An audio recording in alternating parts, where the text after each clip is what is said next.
Thanks for being here. Subscribe to Cheating Stories Best, so you don't miss new stories. Saving a daughter is every father's life's mission, isn't it? In today's third installment, we'll find out how it's described in the story. Enjoy the show! What happened? Beverly asked when Ryan ended the call. They took Sarah and little Ryan. Oh God! Beverly exclaimed. Listen, I need to get home and make some calls, Ryan said. Do what you usually do, don't tell anyone anything, okay? Honey, she said, I'll just finish a few things here and come right over. We'll get through this, don't worry. Okay, Ryan said. He kissed Beverly and went home. As he was driving home, he called Bill. Hello, how are you? Bill asked. Not good. They took Sarah and little Ryan, Ryan said. Damn it! Bill replied. Any idea where they are going? Yes, Ryan said. I haven't checked, but I have a pretty clear idea. Listen, I need you to contact our old friends and bring them here as quickly as possible. Understood. Got it, old friend, Bill said. I'll contact you. They ended the call and Ryan dialed Jorge's number. Good evening, Jorge replied. What news? Bob just called. Elmer's men captured Sarah and little Ryan, Ryan said. They also killed 2 FBI agents who were guarding them. Damn! Jorge said. Exactly, Ryan replied. I contacted Bill, he's making calls. I want you to contact Bob and Bill. I want you to join the team if possible. Do you think they are heading to the camp? Jorge asked. Yes, Ryan said. Okay, I'll contact them and call you back, Jorge said. I have something that might come in handy. They ended the call and Ryan went to his home office, where there was a map of the camp on a whiteboard. He studied the map and began to develop a plan. A few minutes later, Beverly entered the house and stood next to Ryan. What are you planning? She asked. I need to inspect this camp, he said. What? She asked. Are you going there tonight? I need to make sure our information is correct and that they actually took Sarah and Ryan there, Ryan said. I can't do it from here. It's only 2.5 hours away. I could cross Highway 62 here and take that road into New Mexico, ending up north of their camp. If this is right, he pointed to a spot on the map, I could look directly at their camp without attracting attention. What if someone, like a neighbor, notices you? She asked. The satellite photo I found on the internet shows that no one lives within 10 miles of this place, so I don't think it will be a problem, he said. Why don't you just call the FBI and let them handle it? She asked. Exactly, Ryan said, because the FBI did such a great job protecting my family. Look, Bev, these people are dangerous, and they don't play by the rules. They may be expecting the FBI, but they're not expecting me. Besides, they have my family, and I made a promise to Elmer Jenkins. It's time to put an end to this. Should you do this? She asked. I have to, honey, he replied. They have my family. Don't worry, I'll just do some reconnaissance. It's 2.5 hours there, maybe half an hour there, then 2.5 hours back. It's 8 o'clock in the evening. If you don't hear from me by 11:30 or so, call this number. He handed her Agent Smith's card. Tell him where I am. He'll take care of the rest. Okay, she said. He gave her a .45 caliber pistol. Keep it to yourself, he said. If anyone other than me comes through the door, you know what to do, aim for the center of the chest and shoot. Okay, she said nervously. He led her to a closet in the hallway, opened the door, and pulled a hidden rope. The floor opened up to reveal a staircase. Then you come down here, lock it behind you, and get out of here. This leads to the shooting range, he said. Understood, she nodded. I understand, she replied. Okay, he said. I need to grab a couple of things, and I'm leaving. He returned to his office and took the backpack he had packed earlier. Beverly went to the kitchen and returned with a thermos full of fresh hot coffee. He smiled as she handed it to him. Remember that I love you, she said, kissing him deeply. I love you too, he replied, returning the kiss. Don't worry, This is just reconnaissance. I'll call you when I'm on my way back. Don't call me. If Bill, Bob, or Jorge call, tell them to text me. I'll call them back. What if the people who kidnapped your daughter call? What should I tell them? She asked. Tell them I went out for a beer or something, he said. Record a message, write to me, and I'll call you back. Okay, she said. They kissed again, and Ryan was on his way. She watched his truck drive down the driveway with tears in her eyes. Please, God, she prayed, save my man and return him to me. Ryan filled both of his truck's tanks in town, as well as the 2 5-liter jerry cans he kept for emergencies. He knew there was a gas station at the intersection of the road and the highway and planned to refill his tanks there, but he did not want to take the risk. He continued through town and onto the highway, where he filled the tanks and refilled the thermos. Now the path lay in New Mexico. He followed the road carefully and finally reached his destination. He put the truck in 4-wheel drive and drove down the dirt road for about 100 meters before turning off the engine. He took his backpack and applied camouflage paint to his face. Taking night binoculars, he carefully made his way to the rocks overlooking the camp.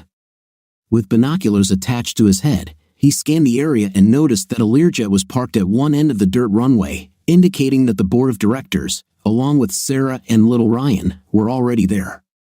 He scanned the camp itself and noticed that it was surrounded by a high chain-link fence. It must be energized, he thought, seeing the signs attached to the fence. He suspected that the place was surrounded by sensors to detect possible intruders. There was one gate guarded by 2 guards, and he estimated 12 other guards patrolling the area. Maybe there are more of them, he thought. Perhaps they are already inside one of the wooden buildings. He studied their movements and took notes on a notepad.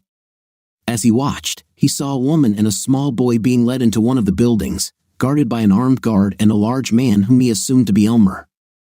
Without a doubt, it was Sarah and Ryan. He marked the building on his notepad. He noticed several other unarmed people walking aimlessly between buildings, with no regard for safety. They seemed slightly drunk, and he could hear them laughing and joking, although he couldn't hear what they were saying. Perhaps these were other members of the council who came for the festivities. He took notes on the area and the general layout of the camp, then slowly walked back to the truck. Checking his watch, he realized he had been there for just over 30 minutes.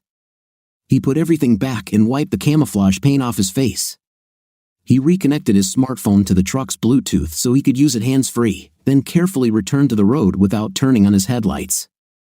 When he got to the road, he turned and drove off without turning on his headlights for about a mile.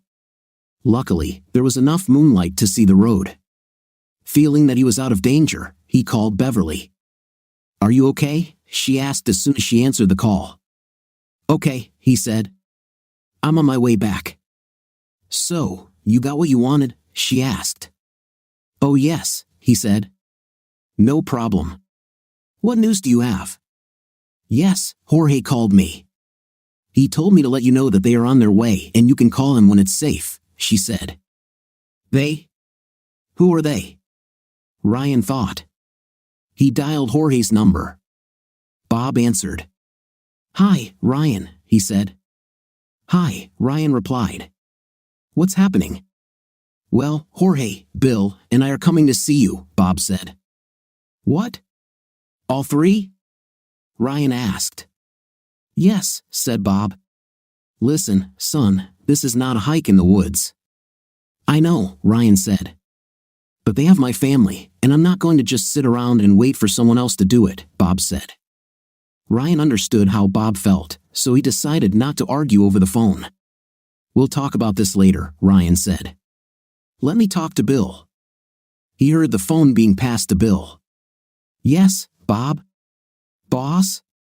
Bill said. "Have you contacted the team?" Ryan asked. "Yes, with some of them," Bill said. "I talked to Ian, Buster, Cap, and Jim. They are already on their way to you and should be there by noon." "Okay," Ryan said. "When do you think you will be there?" "At the rate Jorge is going, I think it will be about 5 o'clock in the evening," Bob said. Damn, Ryan thought. Jorge is probably driving like crazy. "Okay, see you then," Ryan said. Be careful. He ended the call and continued driving. He drove to his house, grabbed his gear, and went inside, where Beverly was waiting for him. She rushed to him and hugged his neck. "Thank God you're back," she said. "I was so worried about you." He hugged her back and kissed her. "Nothing to worry about," he said. "It was just reconnaissance." "Are they really in the camp as you thought?" she asked. "Yes," he said, "and they have Sarah and little Ryan there." "What are you going to do now?" she asked. "Friends are on their way," he said. "I'm going to return them." "What?" she asked, shocked. "Are you crazy?" "Perhaps," he said. "I warned Elmer Jenkins what would happen if he touched my family. You should probably stay here tonight to be safe." "Okay," she answered quietly. "But I'll have to take care of the chickens in the morning." "I'll go with you," he said. "Just in case." "Do you have any deliveries tomorrow morning?" "There are a few, but they are nearby," she said. "Perhaps it would be better for me to go with you," he said. "Thank you, but that's not necessary," she replied. "I don't think they'll come for me, but I'll take a gun just in case." "Take your phone with you," he said. "Be careful. If you notice anything suspicious, call me immediately." "I promise," she said. They slept restlessly for several hours, then got up. Beverly prepared breakfast while Ryan showered and got dressed. After breakfast, they went to her house and took care of the chickens. Beverly packed eggs for delivery and her .41 caliber shotgun. "Can you do me a favor?" he asked, taking a $100 bill from his pocket. "Of course," she replied. "Can you stop at Jerry's on the way back and buy a couple of 12 packs of beer and about 10 cigars?" he asked. Jerry's was a small country store serving local residents. "Are we having a party?" she asked. He smiled and shook his head. "No," he said. "This is a tradition." "Okay," she replied. "Thank you. And remember, call me if you see anything suspicious." "I promise," she replied. "I'll let you know when I'm done and on my way back." They kissed, and he watched her drive away. Then he returned to his home and began to study the map. After a while, the phone rang. He looked at the screen and saw that the number was unknown. He wanted to let the call go to voicemail but decided to answer. "Hello," he said. "Ah, Mr. Caldwell," came a voice that Ryan immediately recognized as belonging to Elmer Jenkins. "You are exactly what I need." "What do you want?" Jenkins asked. "I need you to get the feds off my tail," Elmer replied. "I'm not in charge of the FBI," Ryan said. "And anyway, why should I do this?" "Because I have your daughter and grandson, that's why," Elmer said. "I don't believe you," Ryan replied, although he knew that was not true. "Let me talk to them." "Okay," Elmer said. Ryan heard movement, then Sarah spoke. "Dad?" she asked. "Are you okay?" "Ryan?" he asked. "And little Ryan?" "I'm fine, but they pilled Ryan, and he's asleep now," she replied. "Hold on, princess," he said. "I'll take you home soon." "Not so fast," Elmer intervened. "You have 24 hours to remove the feds, otherwise, your beautiful princess will return to you beaten. Do you remember what I told you?" "Jenkins?" Ryan asked. Elmer laughed. "What are you going to do?" he asked.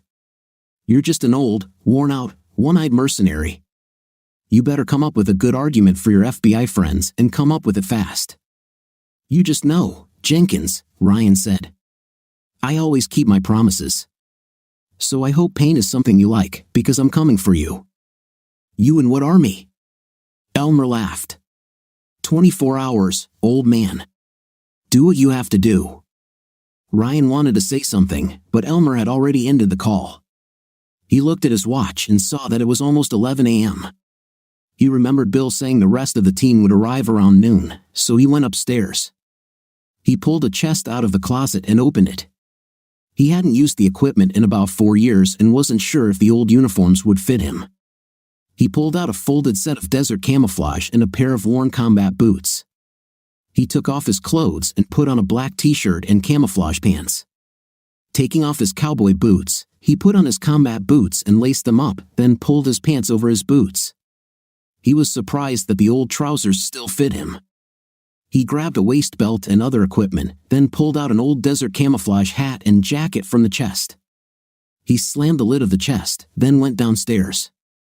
He tossed his jacket and hat onto a chair in his office and examined the equipment. A few minutes later, the phone rang. He looked and saw that the call was from Beverly.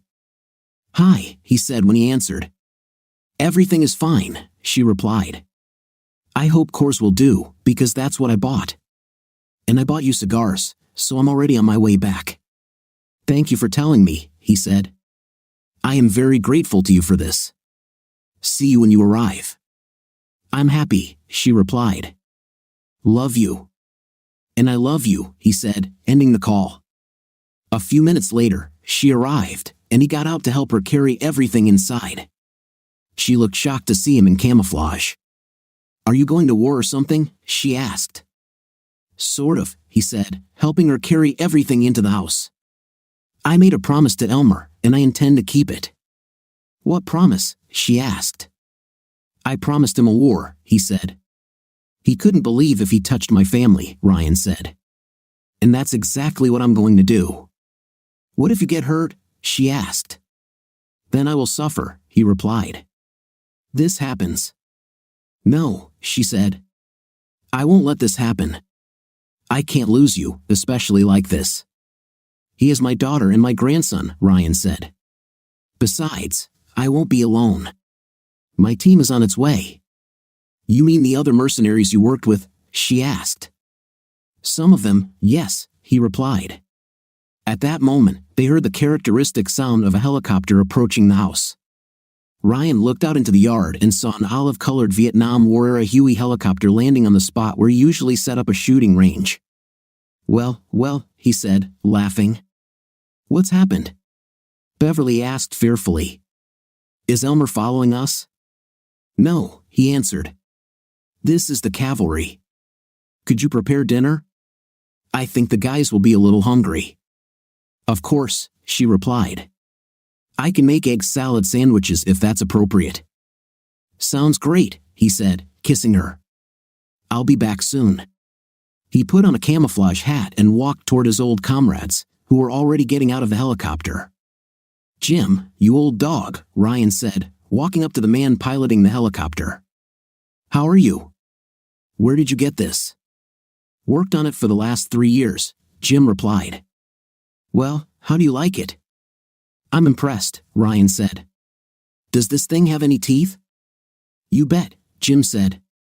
Walking around the front of the helicopter, Ryan noticed the black logo, a clenched fist with an extended middle finger. Ryan laughed. "Great addition," he said, pointing to the emblem. "Suitable for my mood most of the time," he replied.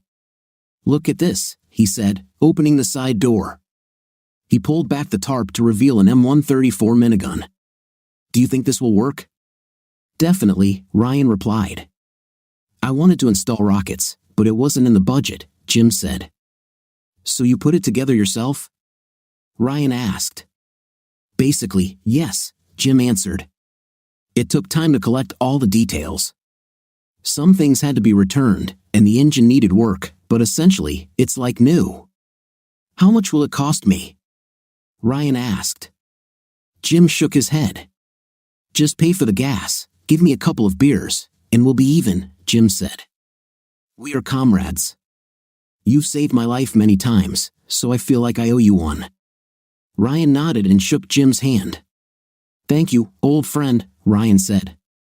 The 4 men grabbed their gear, and Ryan led them into the house.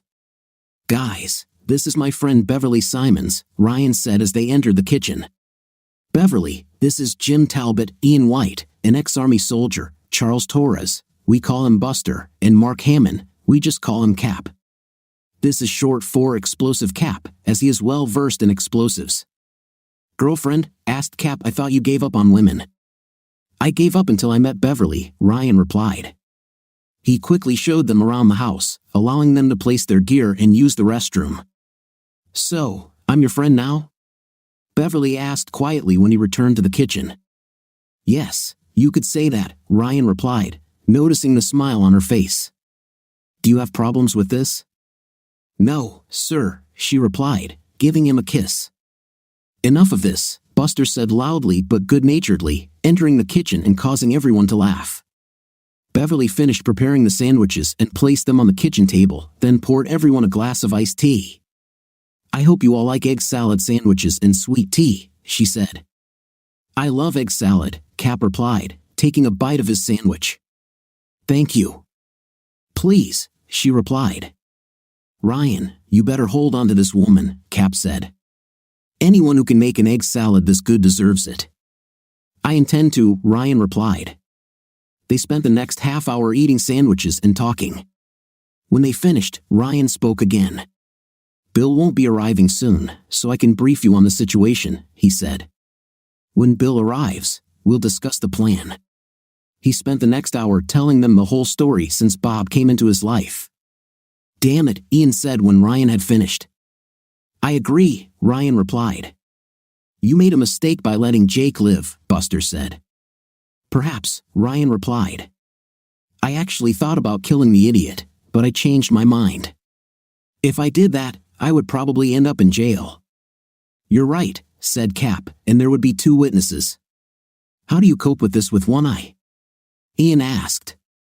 "It's not easy, but I'm training," Ryan replied. "So you can work in the fields?" Ian asked. "I can handle it," Ryan replied.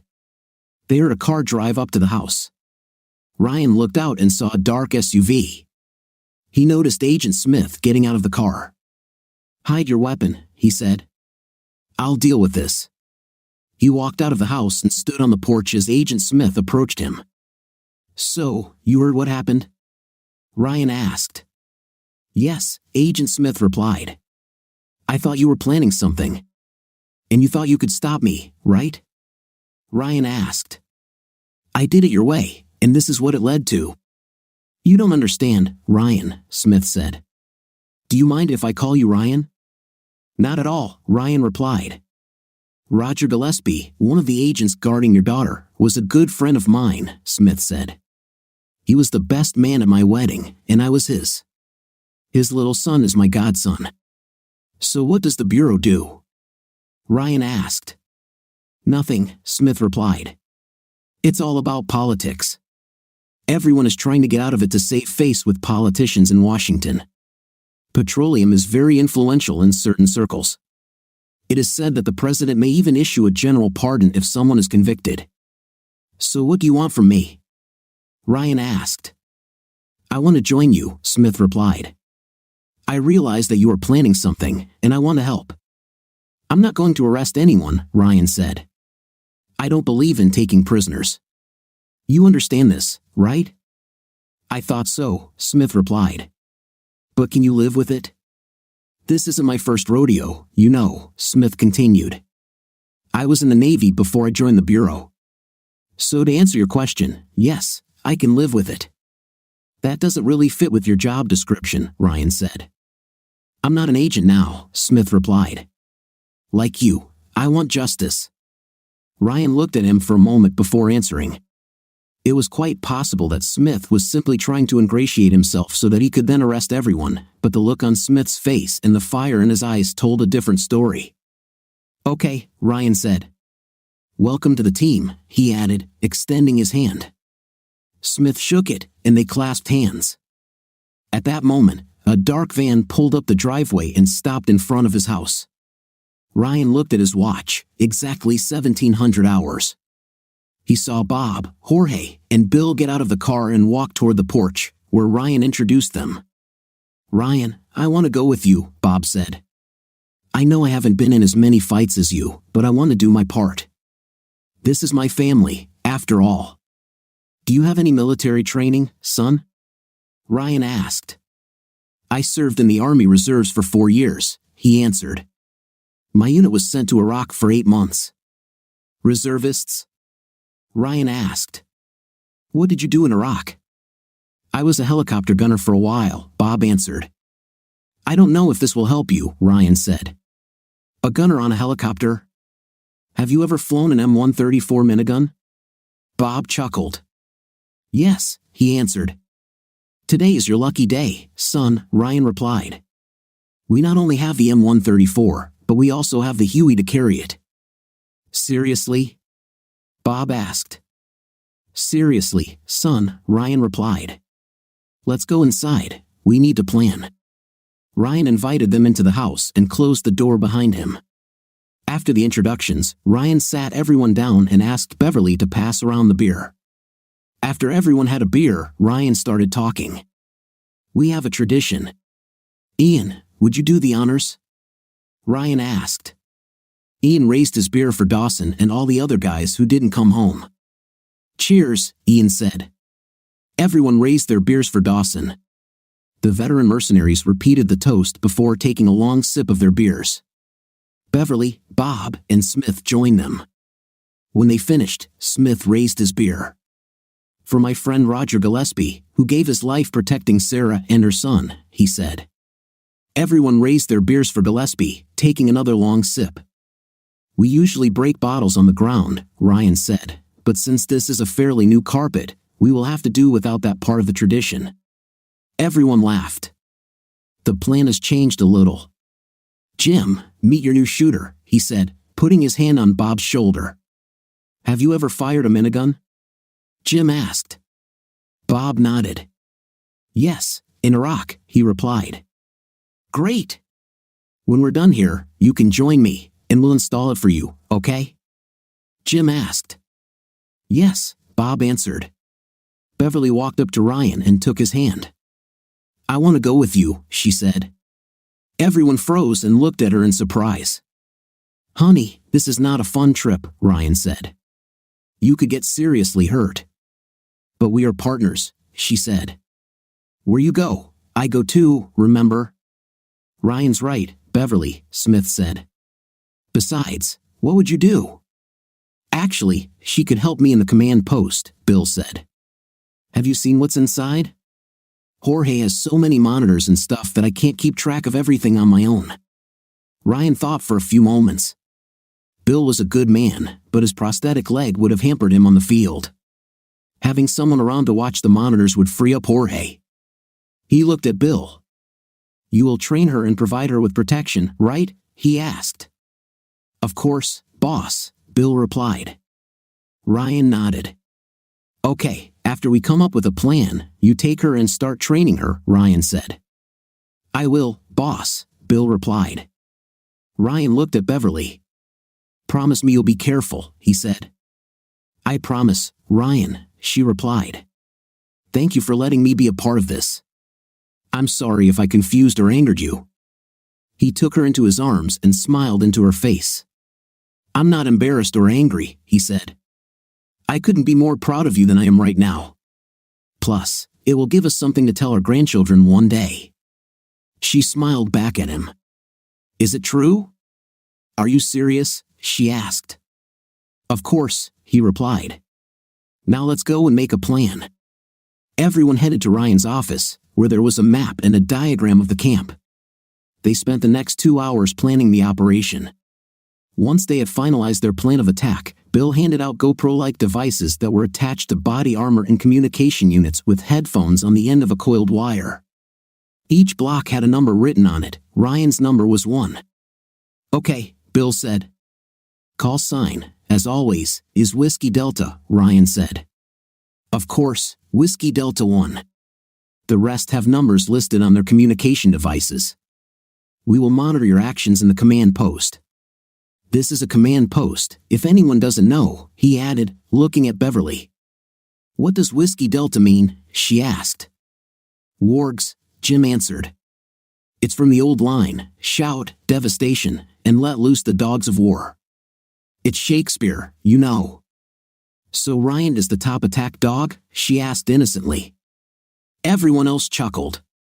She looked around, not understanding what was so funny. Sort of, Buster replied. Okay, Ryan said. We leave at 2300 hours. This will put us on target at 1:30. It's still light to get ready, so let's go.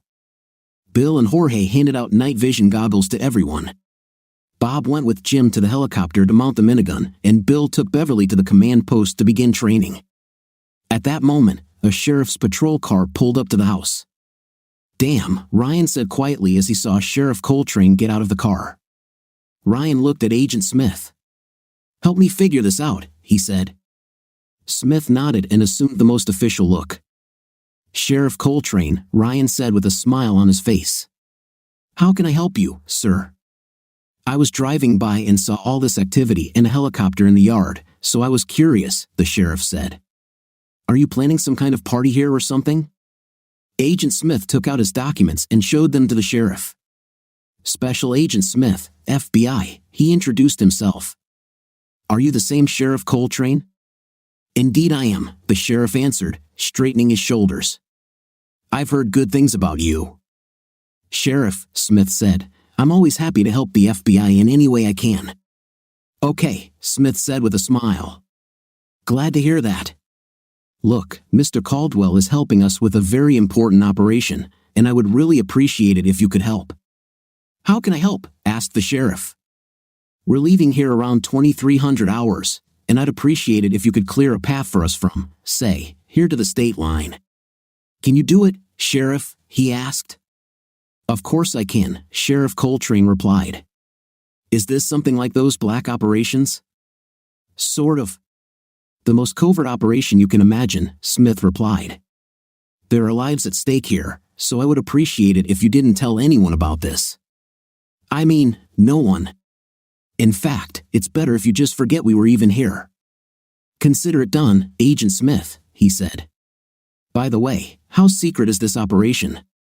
"It's so secret that very few people even know what's going on," Smith replied. "That's why I'm counting on you to help us keep this a secret. The truth is, I've probably already broken federal law just by telling you this is going to happen. You understand that if this comes out, it will be considered treason, and you know what the punishment for this will be." The sheriff swallowed as he considered Smith's words. "You have my word, Agent Smith," he said. "No one will ever hear about this from me." "Thank you, Sheriff," Ryan said. "We will inform you when we are ready to leave." Ryan and Smith returned to the house and entered the office. "You know, I'll probably go to hell for this," Smith said. Ryan chuckled. "I don't think so," Ryan replied. "At least not without a good fight." Ryan put on his combat gear and pulled out a combat knife. It was the largest knife Smith had ever seen. Ryan took a piece of paper and deftly cut it into 2 pieces. "Damn," Smith said. "This is a knife." "Is this your service pistol?" Ryan asked, pointing to the gun in Smith's shoulder holster. "Yes." "Why do you ask?" Smith replied.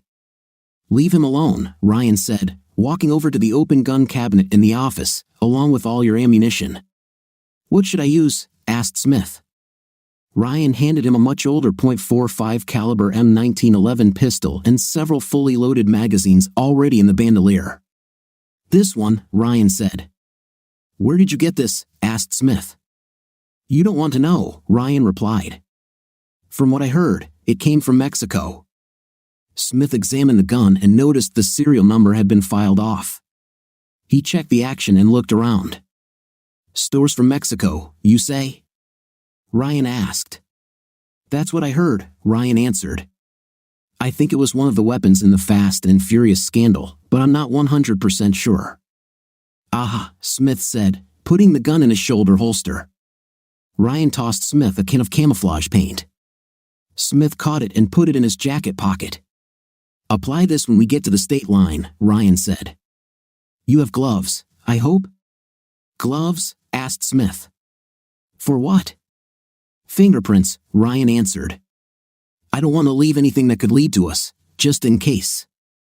"Good idea," Smith replied. "Yes, I have a pair of gloves," Smith said. "Leave them," Ryan said. "Use these," he added, tossing him a pair of black gloves. "I don't want gunpowder stains on your gloves if we can avoid it." "What about my jacket?" asked Smith. "Leave her alone," Ryan replied. "Take one of mine if you have to, we're about the same size." Smith looked into Ryan's closet and found a dark green lightweight jacket. He put it on, and Ryan handed him a camouflage hat and a Kevlar vest. Smith put them on, and Ryan examined him. When he finished, he nodded. Okay, Ryan said. Well, thank you, Smith replied sarcastically. Ryan smiled and looked at his watch. It's time to go, he said. He pressed the microphone on his vest. It's time to go, he said quietly. Whiskey Delta 7, give us 15 minutes, then leave. Acknowledged, Jim replied. The plan was for Smith, Jorge, Ryan, Bill, and Beverly to ride in the van while the others went by helicopter. Smith left, and Ryan turned off the light and closed the doors. Smith walked to the van where Jorge, Bill, and Beverly were waiting, while Ryan headed to the sheriff's car. Just so you know, Sheriff, we won't be using the main headlights, Ryan said. We'll only use side lights until we reach the state line. How will you see the road? The sheriff asked, perplexed. Ryan raised his night vision goggles. Damn it, the sheriff replied. You guys really know what you're doing, don't you? I like to think so, Ryan replied. And remember what we said earlier, besides, you promised that if I needed anything, I could ask. I remember, the sheriff replied. Take us around the city if you can. Good idea, Ryan said. We can use the new detour, it's faster, and will save you time. Okay, Ryan said. Follow my colleague's signal, and we will follow you. I want to stop at the gas station on Highway 62 to fill up my tank. He shook the sheriff's hand and got into the van, where he saw Beverly and Bill sitting in front of a huge array of monitors and communications equipment built into what must have been a custom setup. Beverly was wearing a Kevlar vest, and a helmet lay on the console in front of her. Are you ready, darling? He asked. She nodded, nervous. Don't worry, you can handle it. I already told her that, Bill said. Let's go! Ryan shouted. Jorge waved his hand and signaled to the sheriff, who responded and turned the car around. They pulled out onto the road, and once they were on the pavement, Bill turned back to the console, showing Beverly even more of the system's capabilities. Do you have a police scanner here? Ryan asked. Of course, Bill replied. Turn it on, Ryan ordered. I want to make sure our sheriff doesn't make any unnecessary calls. Got it, boss, Bill replied, turning on the scanner. They heard nothing but the usual late-night chatter, with the sheriff saying he was patrolling the bypass to the state line. Accepted, the dispatcher replied. They listened, but Sheriff Coltrane kept his word and didn't mention anything about the van behind him. They continued driving into the night and stopped at a gas station at the intersection with Highway 62. Jorge jumped out and filled the tank. If anyone needs to go to the bathroom, now is your chance, Ryan said. I need it very much, Beverly answered. Me too, Bill said. Okay, Ryan said. Hurry up. A few minutes later, they returned and headed north to New Mexico. Jorge waved to Sheriff Coltrane as he crossed the state line. He secured his night vision goggles and turned off his headlights. Ryan looked at Beverly and took her hand. She was shaking. He squeezed her hand and smiled. It's okay, honey, he said. Trifles. She nodded. It's nothing, of course, she said. Maybe for you, and I'm scared to death. This is fine. Take a deep breath, Ryan said. Now hold it back. She followed his instructions. Now exhale slowly, he said. She obeyed, and he watched. Do this a couple more times. You're doing great. Did you really do this at work? She asked. Yes, I did, Ryan said. Bill too. How could you do this for so many years? She asked. One day at a time, Ryan said. Really? Bill nodded. Yeah, he said. Have you ever been afraid? She asked. All the time, Ryan said. Bill nodded. Then why did you do it? She asked. We got paid for this, Ryan told her. Fear helps you stay alert. Soon they were on the road overlooking the camp, and Jorge turned onto the road leading to the main entrance. Stop here, Ryan said quietly. Jorge pulled off the road so that the bushes hid the van. Ryan knew they were about 50 yards from the main gate. He pulled out 2 crossbows and handed one to Smith. Do you know how to handle this? He asked. Smith nodded. Fine. Ryan rummaged around and pulled out the 2 remote charges that Cap had given him earlier. Then he, Smith, and Jorge quietly climbed out of the van, trying not to make a sound that might alert the guards. Ryan handed the crossbow to Smith, and they crept along the road until they were only a few yards from the gate. 2 guards were sitting at the gate, and Ryan realized that they had fallen asleep in their chairs. He motioned for Smith to remove the one sitting to the right of the road. They took careful aim and fired. Both guards fell dead. Ryan handed the crossbows to Jorge. "Get this back in the van and then quickly come back here," Ryan whispered. Jorge nodded and left with the 2 crossbows. They crept up to the gate and saw no one. Ryan looked into the small guardhouse and saw a row of indicators on the control panel. No doubt, he thought, these were warning lights for the sensors in the bushes surrounding the camp. He took out a knife and cut all visible wires. Seeing large, gnarled dogwoods on either side of the narrow road, Ryan placed a charge at the base of each and activated the detonators, as Cap had taught him. Satisfied that they had not yet been spotted, he slowly raised the gate so that the van could enter when the time came. They looked into the area and noticed 2 large black SUVs parked in front of one of the buildings. Ryan motioned to Smith. "They weren't here yesterday," he whispered. Smith nodded and looked at the cars. "Mexican plates," Smith whispered. "From Chihuahua. Any idea who they might belong to?" "No," Ryan whispered. By this time, Jorge had already returned. Ryan pointed to the building where Sarah and little Ryan had been taken yesterday. "This is our goal," he whispered. Jorge and Smith nodded. Ryan activated the microphone and gave the command, "Forward, forward, forward," he said. He heard the helicopter's rotors overhead and saw the aircraft descend to about 10 feet off the ground next to the Learjet. He saw 3 ropes being released from a helicopter and 3 people climbing down them, reminding him of a passage from an old Jethro Tull song, like spiders on ropes falling freely. Instead of a business card passed to the embassy ball, after the people descended, they crept up to the buildings, remaining in the shadows. The helicopter took off, and all hell broke loose as the minigun opened fire, cutting off the Learjet's nose.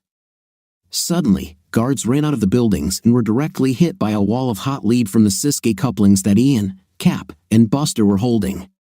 The 3 men rushed towards their assigned buildings, kicking down doors and shooting as they went.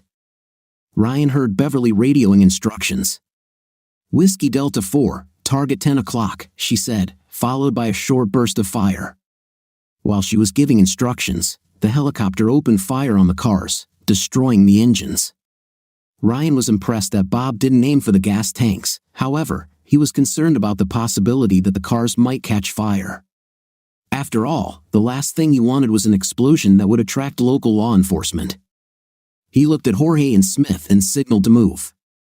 As soon as he did this, he noticed Elmer and a security guard enter the building. They rushed towards the building, shooting at the guards who came towards them. Walking towards the door, Ryan picked up his night vision goggles. Just as he was about to knock down the door, it opened, and a large man appeared on the threshold, shocked. Ryan wasted no time. They rushed inside and saw Elmer wrap one arm around Sarah's upper body, holding a knife to her throat. "Watch the door," Ryan told Jorge. Jorge silently turned to the door to provide cover. They could hear the sharp sound of Kalashnikovs and the sound of the minigun. They could hear single shots as well as screams, but they soon died down. Ryan and Smith separated, pistols drawn. "One more step and I will kill your daughter," Elmer threatened, angering Ryan even more. Sarah cried, trying to free herself. "Boy, didn't anyone tell you that you shouldn't bring a knife to a gunfight?" Ryan asked. He watched and waited for the right moment while Elmer tried to change his position. Ryan knew he would only have one chance. Soon, Elmer's leg came into view. Ryan took aim and fired, hitting Elmer's lower leg. He screamed and dropped the knife.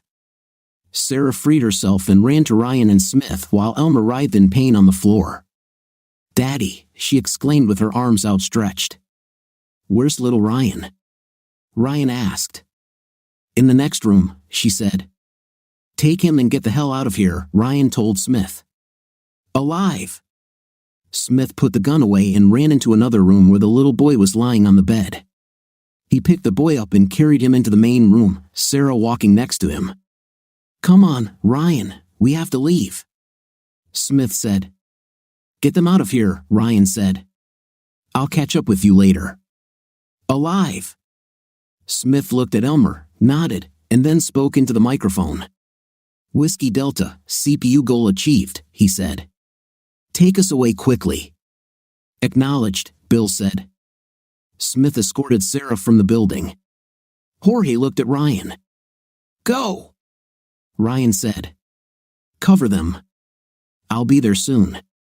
Jorge nodded and left with Smith. After they left, Ryan walked over to Elmer, kicking the knife away. Elmer looked at Ryan, fear evident on his face. "Please, Ryan," he begged. "Don't kill me. I have money, lots of money. Everything is yours. Just please don't kill me. I beg you." "You're not so formidable now, are you?" Ryan replied. "I don't want your money," he said. "I have enough of it." He kicked Elmer hard, causing him to scream in pain. "This is because you slept with my wife and ruined my marriage." He kicked Elmer again, twice. "This is for the kidnapping of my daughter and grandson." He kicked Elmer again. "And that's just because you're a vile, rotten piece of expletive, and I hate you. Do you remember what I promised you, boy?" Elmer nodded. "Well, how do you like it?" Ryan asked. "Do you like this little war? Are you having fun now? Answer me, damn it." "Please, stop." Elmer wheezed.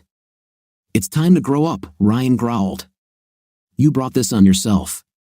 He put the gun away and pulled out a large knife, causing Elmer's eyes to widen. "Do you believe in God?" Ryan asked, noticing the street Christopher medallion around Elmer's neck. Elmer nodded.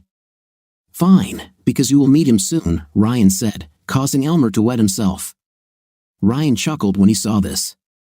A few minutes later, Ryan was walking towards the van. He saw Smith at the open back door, motioning for him to hurry up.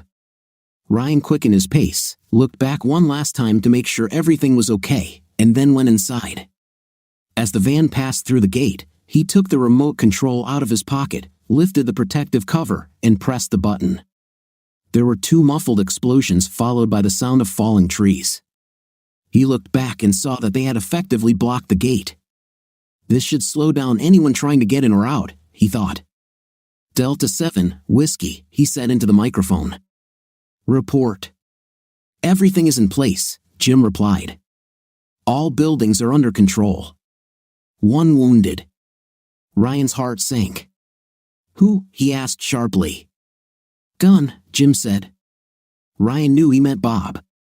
"Cap says it's just a minor wound." "He's fine," Jim added. Ryan breathed a sigh of relief. However, it was painful to hear that his brother-in-law was injured. "He's great, boss," Jim said, which made Ryan feel even better. More than just better, he was proud of the young man. "Got it." "Delta 6, Whiskey," Ryan said. "Go back to base. Maintain radio silence." He heard the microphone click in acknowledgement and picked up his communicator. He turned to Beverly, who was still shaking. "Are you okay?" he asked. She nodded. "Did I manage?" she asked. "You did better than good," he said. "You were perfect. We couldn't have done it without you." He held her until she stopped shaking. He looked at Sarah and Ryan. She held the boy in her arms and cried. He let go of Beverly and walked over to his daughter. "Are you okay?" he asked. She nodded and began to cry. "Yes, thanks to you again," she said through tears. He hugged her, trying to comfort her as best he could. "I'm worried about little Ryan," she said between sobs. Beverly walked up to them, looked at the boy, then leaned her ear to his mouth. "He's breathing," she said. "Perhaps he is just sleeping." "What did they give him?" "I don't know," Sarah said. "Cap will look at it when we get home," Ryan said. He looked at his daughter's tear-stained face. "Did they do anything to you?" he asked. "No, but they were planning something terrible," she said. "I heard them talking about having an intimate with me, and then they wanted to sell me to some Mexican cartel if you didn't meet their demands." Now you don't have to worry anymore, Ryan said. He sat on the bench, hugging his two women as Jorge drove them home. He thought about telling Sarah about Bob but decided to wait until they got home. He looked back at the others and realized that each of them discharged differently, so he said nothing. Bob turned on the police scanner again as they crossed the state line and heard communications indicating that local law enforcement had left Carlsbad, arriving in 90 minutes, they heard one of the officers say. Of course, Ryan knew that didn't necessarily mean there weren't other officers nearby. He hoped they would be home when the locals arrived on the scene. Jorge, turn on your headlights and watch your speed, he said. The last thing we need is to be pulled over by the highway patrol. Got it, Jorge replied. This road wasn't busy, but that didn't mean there wasn't a patrolman sitting on an ambush, waiting for the occasional car. The Border Patrol was also known to patrol some of these roads. They all seemed to be holding their breath the whole way back, but they finally arrived at Ryan's house. When Jorge stopped, Ryan exhaled. Home sweet home, he said. Everyone got out of the van and headed inside. Ryan carried his grandson upstairs and laid him down on one of the beds. He covered the boy and kissed the top of his head.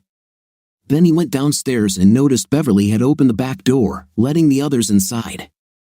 Cap put his shoulder under Bob's uninjured arm and helped him to a chair in the kitchen. It's just a scratch, Cap said. The bullet ricocheted off the door and hit him.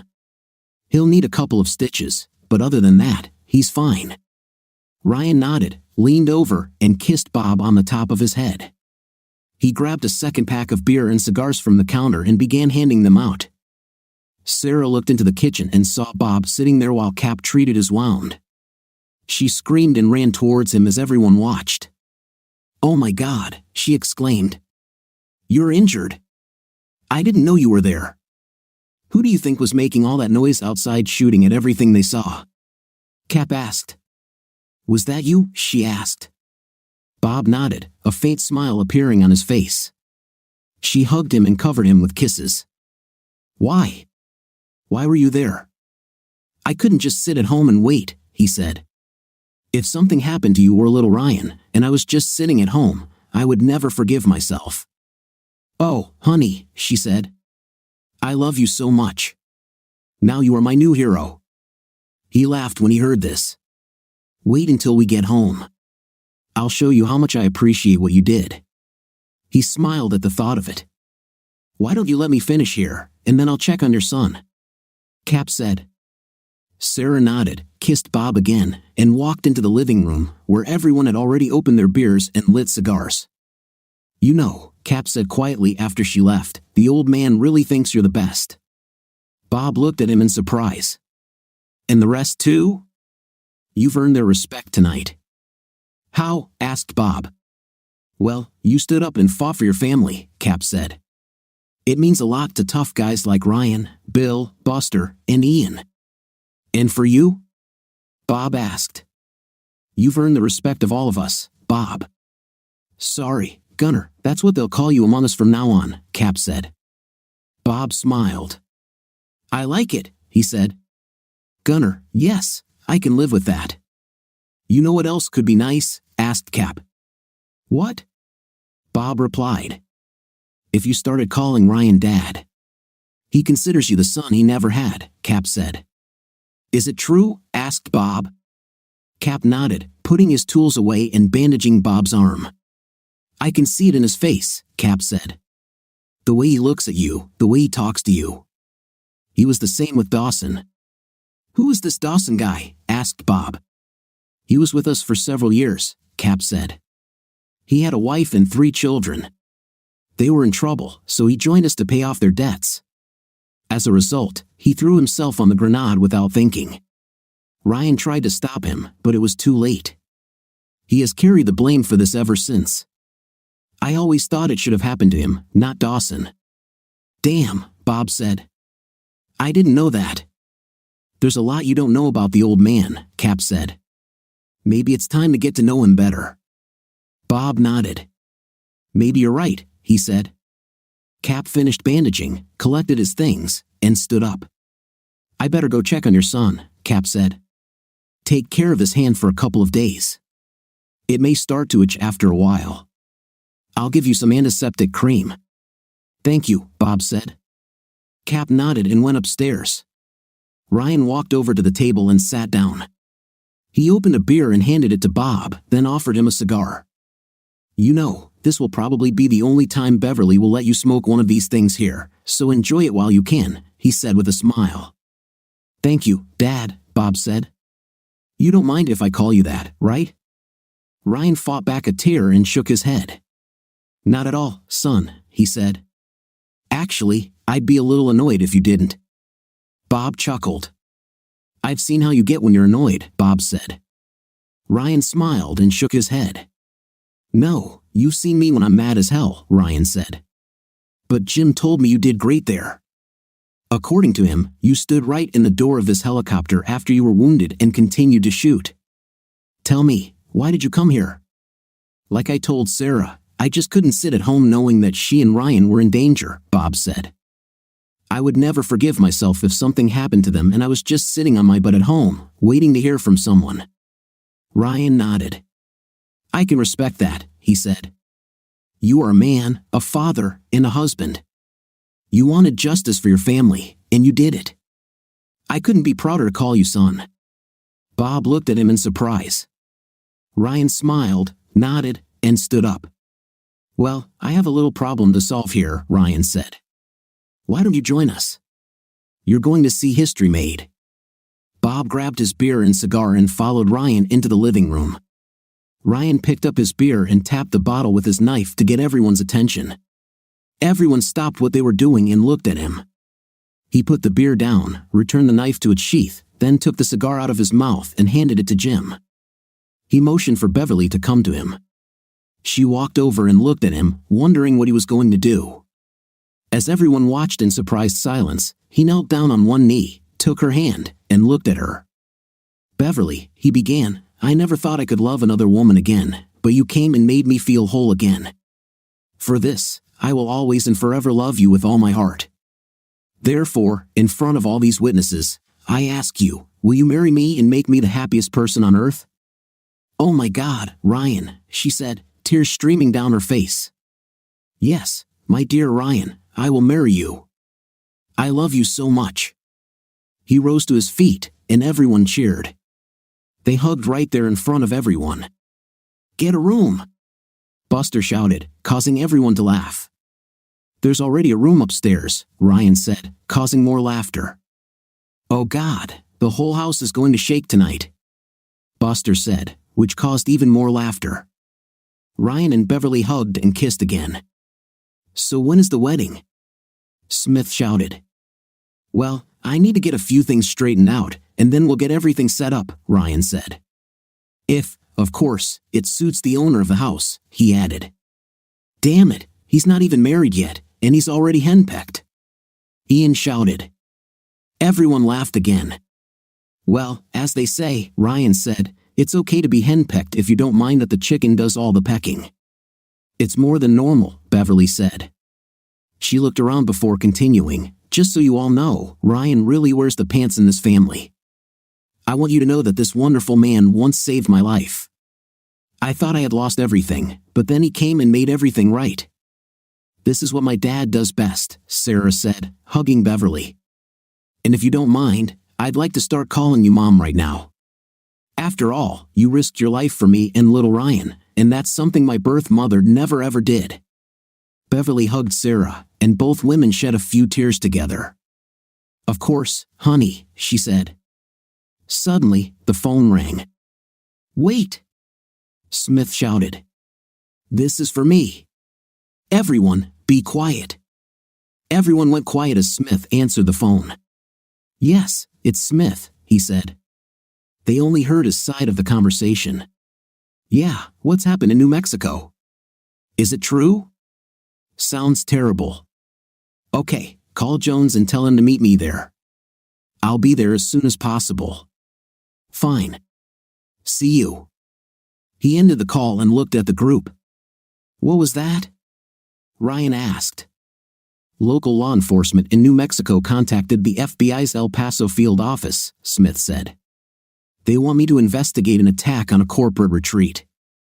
They said the place looked like a war zone. There are no survivors. You don't know anything about it, do you? Jim asked. Oh, hell no. Smith added, drawing laughter. That's what I thought, Smith said. Anyway, I need to clean myself up and go. Would you mind making me some coffee? My pleasure, Beverly said while she was making coffee. Ryan spoke. There are 2 more bedrooms upstairs, guys, and this couch isn't too bad. You can stay overnight, he said. Everyone went to their places to sleep. Ryan met Smith at the front door as he prepared to leave. Did you take everything? He asked. Yes, Smith said. It's a good thing you made me leave my service pistol and badge here. Are you sure everything will be okay? Ryan asked. You put your career on the line tonight. Let me worry about my career, Smith said. Everything will be fine. I'll call you tomorrow, okay? Will you be home? I'll be flying east with Sarah, Bob, and Ryan, but you can still reach me by phone, Ryan said. Smith nodded. Okay, he said. I'll be in touch. Thanks again, Ryan said. For everything. You're welcome, Smith said, shaking Ryan's hand. Tired, Ryan closed the door and headed upstairs, where his future wife was waiting for him. He knew they could only get a few hours of sleep before she had to get up and tend to her chickens. I need a break, he told himself as he lay down next to Beverly. Good night, my future husband, Beverly said, kissing his face. He kissed her back and hugged her. She was so soft and warm. Good night, my future wife, he replied before falling asleep. The next morning, Ryan woke up to the smell of bacon coming from the kitchen. He rubbed his eyes and looked at the clock, 7 a.m. Damn, he thought. Beverly loves to get up early to feed her chickens. He glanced at her side of the bed and noticed that she had already left. He didn't even notice when she stood up. He climbed out of bed, took a quick shower, and got dressed in his regular clothes. Then he saw a note on the dresser.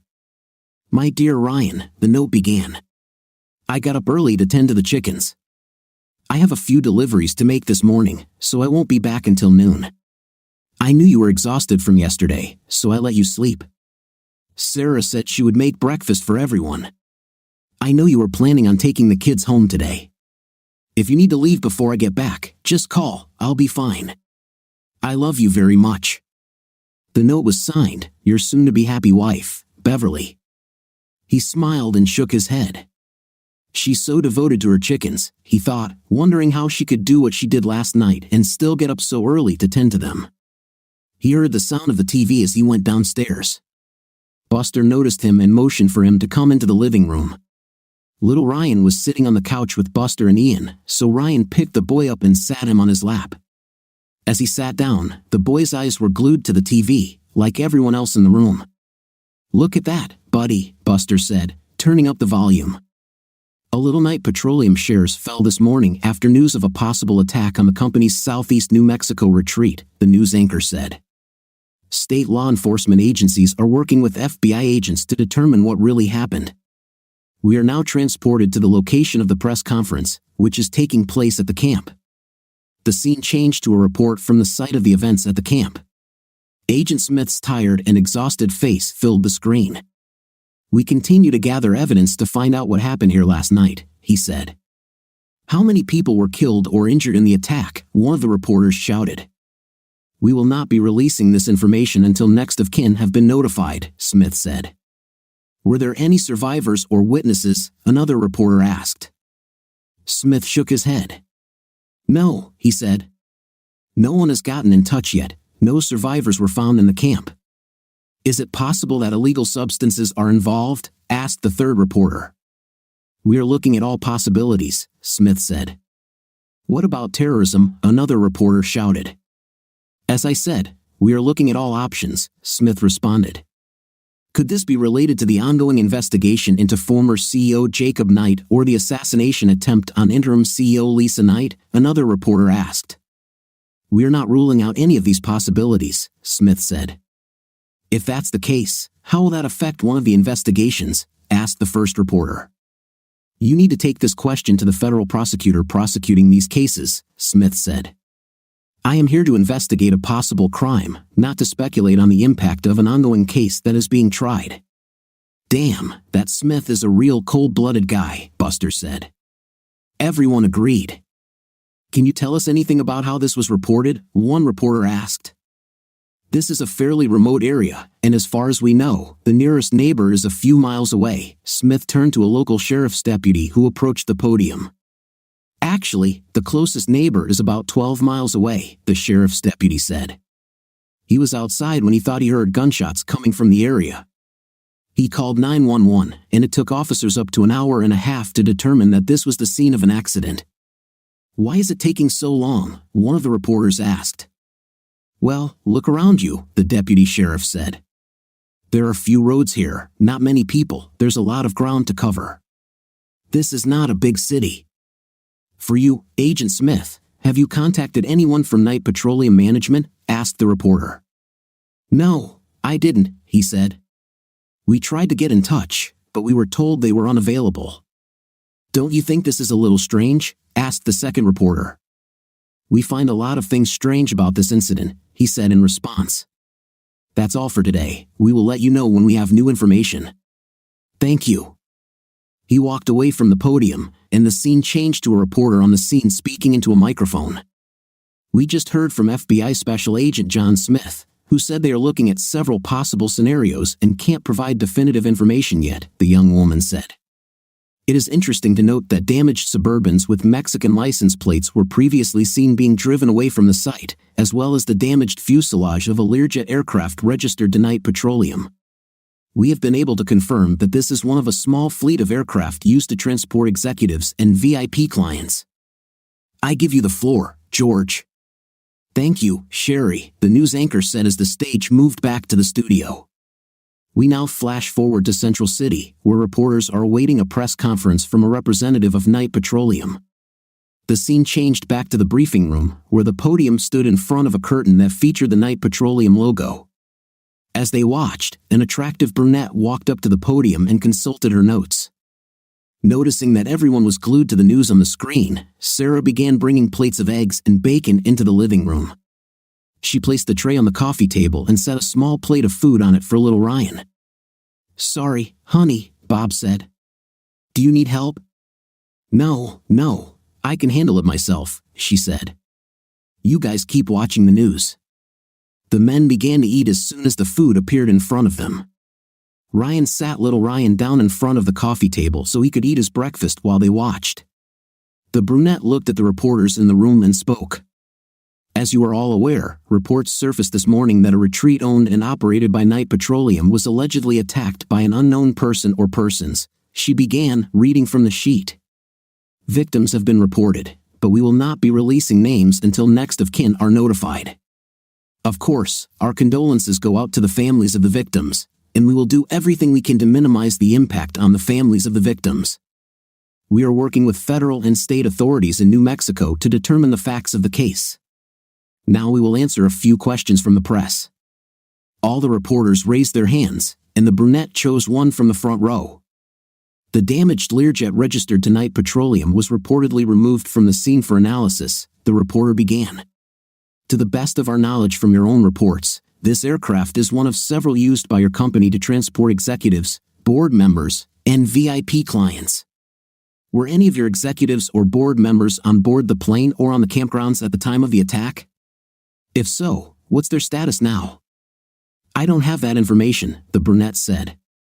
"At this point, I don't know who was on board the plane. Perhaps it was empty and just stopped to refuel. Our flight crews sometimes do this and often use these areas for overnight stays. There's also a small staff on site for maintenance and security." "You don't know where your own executives or board members are?" the reporter insisted. "I didn't say that," the brunette replied.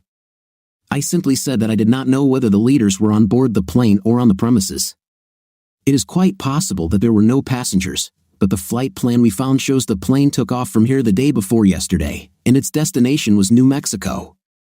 Also, according to the manifest we received, the plane had 9 passengers on board, the maximum number it can safely carry."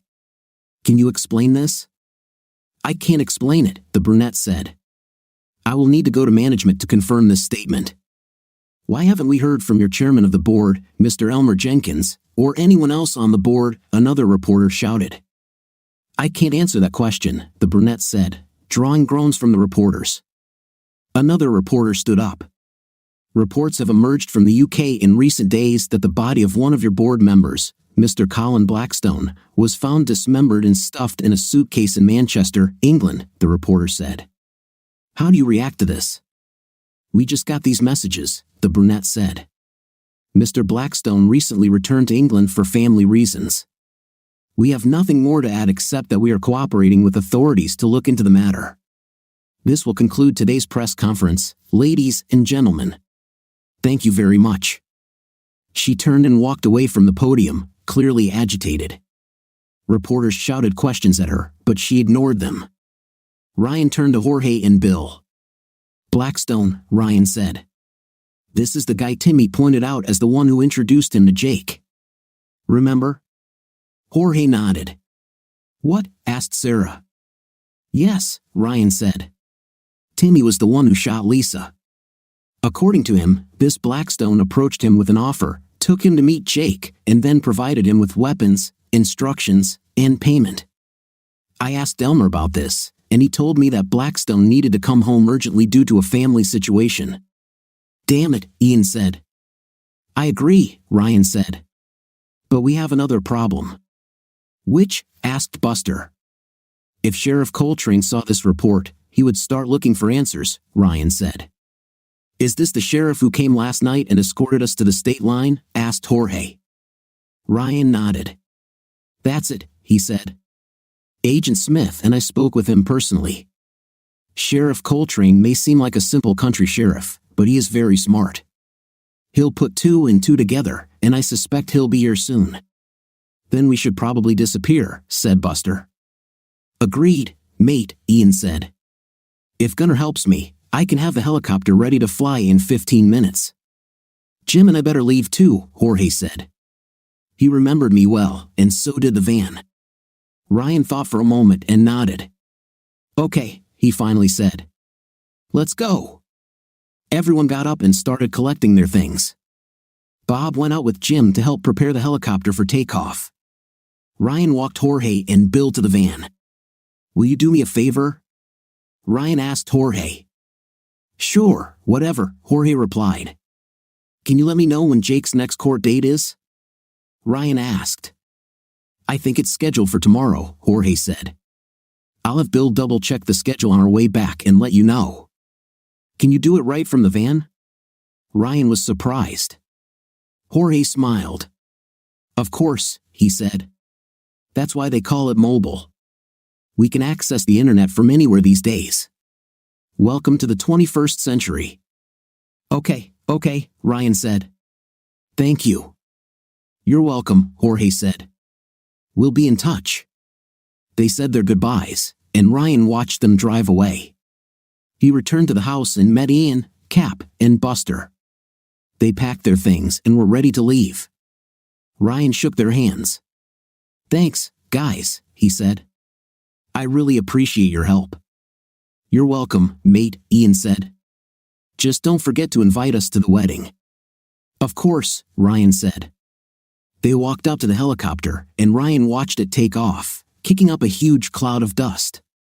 When the dust settled, he saw Bob walking toward the house. Do you think Elmer might have orchestrated Blackstone's murder? Sarah asked, putting away the dishes. Ryan nodded. Yes, I think so, he said. He was an extra piece that needed to be removed. What a nightmare, she said. And to think that Lisa was part of all of this. What a disappointment. She fooled us all. Ryan noted that this was the first time she had called her mother by her first name instead of Mom. It's true, Ryan said. He glanced at little Ryan, who was sitting on the couch watching TV. I'm glad to see little Ryan is okay. Me too, Sarah said. He scared me so much last night. Cap examined him and said that he would be fine, but I still want to claw that eyes out for what they did to him. Ryan didn't argue, he just hugged her and kissed her forehead. I understand how you feel, he said. Listen, I need to make some calls. I'll be outside. Okay, "Dad," she replied. FBI Special Agent John Smith looked around at what was left of the camp. It looked completely different in daylight. He recalled the events of the previous night as he surveyed the destruction. He shuddered when he saw the burned remains in the still-smoking fireplace of the building where he, Jorge, and Ryan had encountered Jenkins. Smith was glad Ryan insisted he leave the building when it happened. He knew about the old mercenary's reputation, but he had never imagined how cruel Ryan could be. He felt sorry for the poor fellows who found themselves under such heavy fire. Among the evidence found were 2 crossbow arrows. Smith recalled shooting one of these arrows, killing one of the guards. "Any fingerprints on these?" he asked Jones, pointing to the arrows, which were now in separate evidence bags. "No, none," Jones replied. "Whoever used them knew what they were doing." Smith chuckled in response. "Is there a video?" "They must have installed surveillance cameras," Smith asked. "They had a system, but all the cables went through the gatehouse, and they were cut," Jones said. "So, no, there is no CCTV footage." Smith nodded. Ryan turned out to be more cunning and thorough than he thought. "What about tire marks or shoe prints?" asked Smith. "Forget it," Jones replied. "When I arrived here, the road was clogged with all kinds of cars. They had to bring in a huge truck to remove the trees blocking the gate, and there were at least 100 agents and officers tramping around the entire area. Whatever traces there were have long since disappeared." Smith nodded, considering Jones's words. He mentally went through what was found in the camp, though without anything and without clothes bodies of several people found in the buildings, some of whom had apparently been shot during intim. Smith and Agent Jones discovered a huge cache of pills and weapons. They also found a large number of DVDs and documents, all of which were neatly packaged for further examination in El Paso. Several computers were also packed and sent for examination. Agent Jones approached him and handed him a document. Smith looked at it and saw that it was a list of the known dead. With the exception of Colin Blackstone, the list included all members of Knight Petroleum's board of directors, as well as the company's chief financial officer. The list also included 8 unidentified women.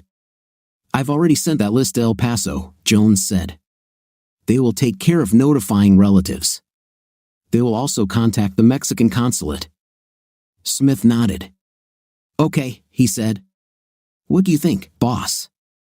A pill deal gone wrong?" Jones looked around before answering. "Perhaps," said Smith, knowing full well how everything really happened.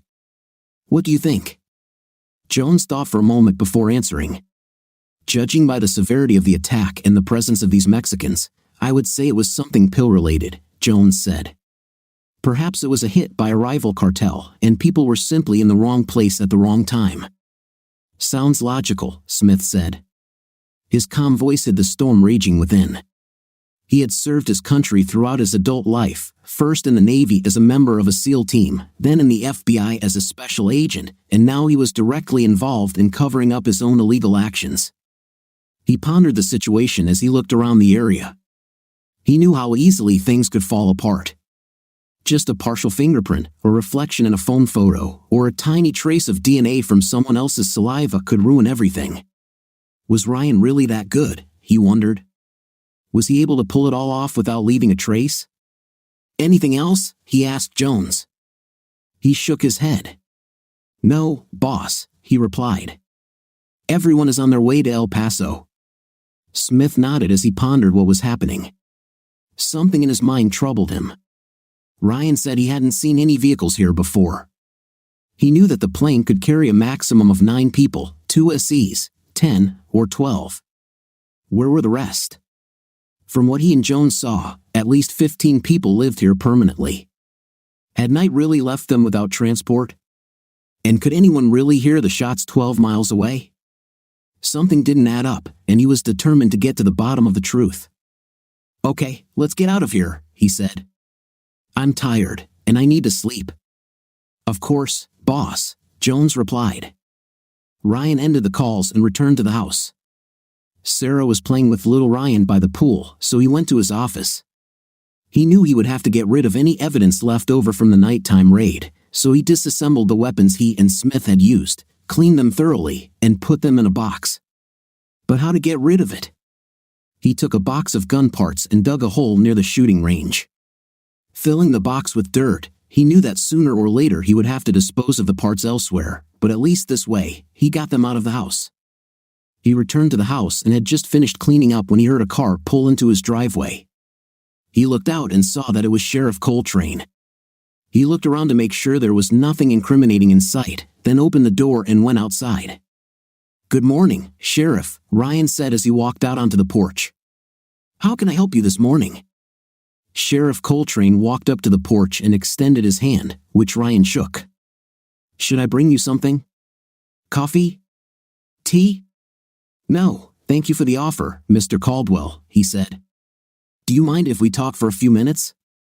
"Not at all, Sheriff," Ryan replied. "Have a seat." "Do you mind if I smoke?" "Your house," the sheriff replied. "Do you mind if I join you?" "You're welcome," Ryan said, lighting a cigarette. "How's Beverly been lately?" Sheriff Coltrane asked. "Very good, thanks for asking," Ryan replied. "She's been delivering eggs since this morning." "Yes, I saw her at the Jennings house," the sheriff said. "Are you two getting along?" "Yeah, I basically asked her to marry me," Ryan said, "and she agreed." "I'm happy for you," Sheriff Coltrane said. "Congratulations. I knew you two would get along." He took a long drag from his cigarette before continuing. "I see you arrived home safely yesterday. Did everything go smoothly?" "Yeah, everything went fine, thanks," Ryan said. He knew that the sheriff was playing with him and he waited for the second blow. "Did you see the news this morning?" asked the sheriff. "This is it," Ryan thought. "You mean the incident in New Mexico last night?" Ryan asked. "Yes, I saw it. I wonder if that FBI agent they talked to is the same person I spoke to last night," Sheriff Coltrane said. "I looked at my map and noticed that the camp is not far from where I left you on the state border last night. Don't you know anything about this?" Ryan shrugged. He looked at the sheriff and tried to read his expression, but couldn't. He thought for a moment and made a decision. "I hope it is correct. They had my daughter and my grandson," Ryan said quietly. "They were going to use her and then sell her, and who knows what they would have done with the boy if the feds hadn't given up on pursuing night petroleum." He looked at the sheriff but still couldn't read his expression. "Tell me, Sheriff, what would you do if it were your daughter and your grandson?" "Well, Ryan," the sheriff said. "Can I call you Ryan?" Ryan nodded. "I think if it were me, I would move mountains to get them back." The sheriff looked at him carefully before continuing. "You know, Ryan, I may be the county sheriff, but I'm not stupid," he added, his West Texas accent all but gone. Ryan looked at him, confused. "I assumed it was something like that. I understand the need for secrecy, but I would like you to tell me directly." Ryan nodded. "So what are you going to do now?" Ryan asked. Sheriff Coltrane shook his head. "There's nothing I can do or say, even if I wanted to." "But I don't want to," he said. "That guy from the FBI made me swear an oath of silence, remember? Plus, there is no law against driving in a van late at night, at least not in this county. In my opinion, if you took out that gang, you did us all a big favor." Ryan chuckled, noticing that the accent had returned. "Who is this guy, really?" he asked himself. "Speaking of the law," Sheriff Coltrane added, "have you ever thought about going into law enforcement?" Ryan laughed. "Seriously?" he asked. "I am an old man and I have only one eye." Sheriff Coltrane laughed. "Old?" he asked. "Son, I'm much older than you. Besides, I have to deal with this," he said, lifting one pant leg to show off his prosthetic leg. "So why are you asking me?" Ryan asked. "I've never worked in the police and I'm too old to start from the bottom. Fortunately, that is not a requirement to become sheriff in this county," the sheriff said. "The sheriffs here are appointed by the county council based on recommendations from local residents." "That's all well and good, but what are you getting at?" Ryan asked.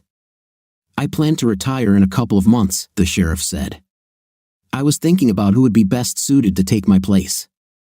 "Surely you have deputies who are much more qualified than I am," Ryan said. Yeah, there's a good group of guys, Sheriff Coltrane said. Hell, one of them even served in the LAPD before he came here, but none of them wants to take on this job. I already asked. So why me? Ryan asked. The people here love you, the sheriff said. Everyone says that you are a good person, and I agree with them. Plus, you command respect. Trust me, it's a lot safer than what you were doing before you moved here. Ryan looked at him in surprise. Oh yes, said the sheriff. I know everything about you. You're not the only one who has friends, you know. Does Beverly know? Yes, he does, Ryan replied. And she's okay with that? Ryan nodded. Well, said the sheriff, if I agree, will you at least help me get comfortable? Of course, said Sheriff Coltrane. I need to take care of a few things and talk to Beverly about that first, Ryan said. I expected nothing less, the sheriff replied. When do you need to know? Ryan asked. Any time in the next few days will do. Just don't take too long, the sheriff said. You let me know, and I will submit my recommendation to the council. By the way, where are you and Beverly planning your wedding? We haven't set a date yet, Ryan said. Well, I would appreciate an invitation, the sheriff said. Believe it or not, I have a lot of respect for her. She's been through a lot. Consider that you have already received the invitation, Ryan said. By the way, why don't you come and meet my daughter and grandson? I'd be glad to, the sheriff said. And please, call me Russell. Okay, Russell, Ryan said. They entered the house and saw Bob, Sarah, and little Ryan in the kitchen. Sarah looked up as they entered. Bob, Sarah, this is Sheriff Russell Coltrane, Ryan said. Russell, this is my daughter Sarah, her husband Bob, and my grandson Ryan. Russell smiled, hugged Sarah, then shook Bob's hand. He knelt down to greet little Ryan, but the boy clung to Sarah's leg. It's okay, little guy, Russell said. I'm your grandfather's friend. The kid looked at Sarah, then at Ryan, who smiled and nodded. Gradually, the boy let go of Sarah's leg and extended his hand. Russell smiled, took the boy's hand in his, and shook it gently. Russell stood up and looked at Sarah. You have a wonderful boy, he said. Sarah smiled nervously and thanked him. It's okay, honey, Ryan said. Are you all right? Russell nodded. We're fine, thank you, she replied. Glad to hear that, Russell said. Are you going to? She began, but Russell shook his head. Arrest your father? He asked, finishing her question. She nodded. He shook his head and replied, No, I'm not going to. Heck, I'd do the same thing if it were my daughter. Moreover, I want your father to become sheriff when I retire. Is it true? She asked, shocked. I can't think of anyone better to protect the people in these parts, Russell said. Wow, she said, smiling. My father is the sheriff. Ryan shrugged. Are you going to do it, Dad? Bob asked. Well, I need to talk to Beverly first and clear up a few things, but I think so, Ryan said. Well, congratulations, Sheriff, Bob said, extending his hand. Ryan smiled and shook Bob's hand. Okay, guys, Russell said, it's time for me to go. It was a pleasure to meet you all. Nice to meet you, Sheriff, Bob said. Ryan walked Russell to the door just as Beverly arrived. They met in the driveway. Hi, Beverly, Russell said. Hello, Sheriff, she replied. Everything is fine. It's okay, honey, Ryan said. He's aware. She looked at Russell, wondering if he was going to take her husband away. It's okay, honey, Russell said. So you're not going to arrest Ryan? She asked. Arrest him? Russell asked. Hell no. I'm going to make him sheriff. She looked at him in surprise. Seriously, she asked. Well, of course, the county board has the final say, but if I have the opportunity, yes, Russell said. I haven't given my consent yet, Ryan said. I told him I needed to talk to you first. Thank you for this, she said. Honestly, I think it's a great idea. This will at least get you out of the house, she added with a smile. Russell laughed before continuing, by the way, congratulations to both of you. He said, your father would be so proud. Thank you, she said. Suddenly, her face changed. Oh God, that reminds me. What? Ryan asked. Who will walk me to the altar? She asked. Ryan looked at her for a moment, then they both turned to Russell. Beverly spoke first. Sheriff, I hate to ask, but could you? What? Walk you down the aisle? I'd be proud, Beverly Russell said, as long as Ryan doesn't mind. No way, Ryan said. Honestly, I can't think of anyone better. Well then, Russell said, it's decided. Beverly hugged him and kissed his cheek. Thank you very much, she said. Please, he replied, but only if you start calling me Russell. I will, Sheriff, Russell, she said. Well, I gotta go, Russell said, opening his car door. Have a nice day, all of you. Do you hear? Absolutely, Ryan said. I'll call you when I get back. I want to discuss this with you before making a final decision. Sounds good, Russell said. See you. They waved as Russell drove off. Ryan helped her carry her things into the house and poured her a glass of tea. So, what happened? She asked when he served her tea. Did you hear the news this morning? Ryan asked. I heard something about it on the radio, she replied. Well, as I suspected, Russell saw the report and put all the pieces of the puzzle together, Ryan said. He came to talk to me about it. I thought for a moment that he was going to arrest me, but he didn't. He said that Smith took an oath of silence from him. He also said that he knew about my past. He had every right to handcuff me and take me away, but he didn't. Instead, he wants me to take his place when he retires. I think someone is looking down on you, Beverly said. Looks like it, he replied. So how was your day? Very good, she replied. I found a couple more clients today. Great, Ryan said. By the way, I have a flight booked to send the kids this afternoon. I didn't want to leave until you came back. I appreciate it, she replied. Sorry for not waking you up this morning, but I thought you were exhausted. I definitely was. Thank you, I appreciate it, but you should have woken me up anyway, he said. I'd love to help you. I know, but I wanted you to rest, she said. Speaking of sleep, I'm just about to fall off my feet. I hope you don't mind if I go home and fall into bed. I don't mind one bit, he said. You deserve a good night's sleep. Thank you, she said, standing up. He hugged her and kissed her tenderly. I love you so much, he said. She smiled and kissed him back. I love you even more, she said. Call me tonight, okay? I want to make sure you get there safely. Absolutely, he said. Go home. I'll call you in the evening. Maybe when I get back, you can show me those little shorts again. Maybe I'll make a new pair just for you, she said with a sly twinkle in her eye. They stood for a while, looking into each other's eyes. Hey, guys! Sarah called from the kitchen. There are small spectators here. Ryan and Beverly smiled and turned to Sarah, who was holding little Ryan. The boy looked at Beverly a little scared. Beverly walked up to him and stroked his head. Sorry, we probably haven't met yet, she said. Are you Grandpa's friend? Asked little Ryan. Yes, she's his friend, Sarah replied. In fact, she will be your new grandmother. The boy looked at Beverly for a moment, confused. Are you really going to be my new grandmother? He asked. Beverly smiled and nodded. Yes, I will, she said. Is this okay with you? The boy thought for a moment before answering. Will you help Grandpa find his eye? He asked. If he wants, I'll help, Beverly replied.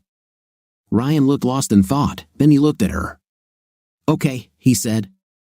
You can be my new grandmother. Beverly smiled and took the boy in her arms. Thank you, she said. This is very important to me. Please, he replied. Beverly stood up and looked at Sarah. He's a wonderful boy, she said. Reminds me of my own son.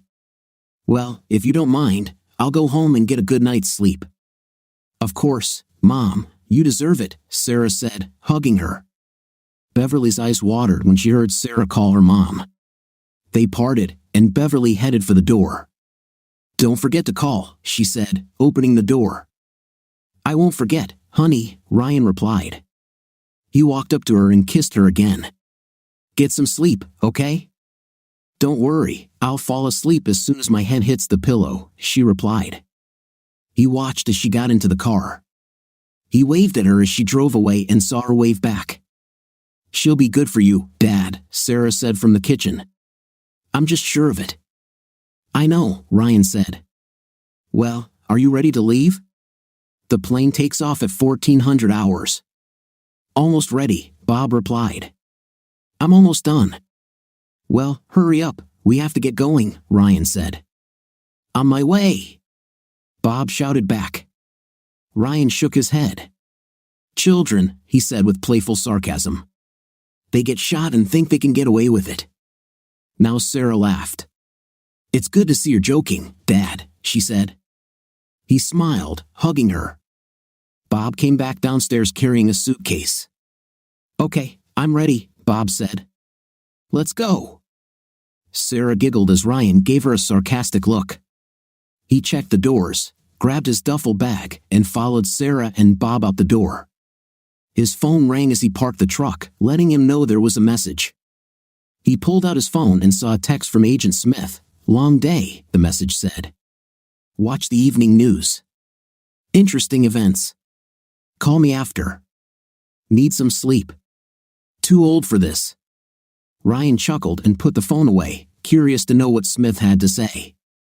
They entered the terminal, checked in, and headed to the security check area. His phone rang again, and he saw that it was a call from Bill. Yes, he said when he answered the phone. Confirmed that Jake has a court appearance tomorrow at 8 o'clock, Bill said. I also checked and found out that maintenance of the video surveillance system will be carried out all day tomorrow. I think they are preparing for possible protests and riots. Interesting, Ryan said.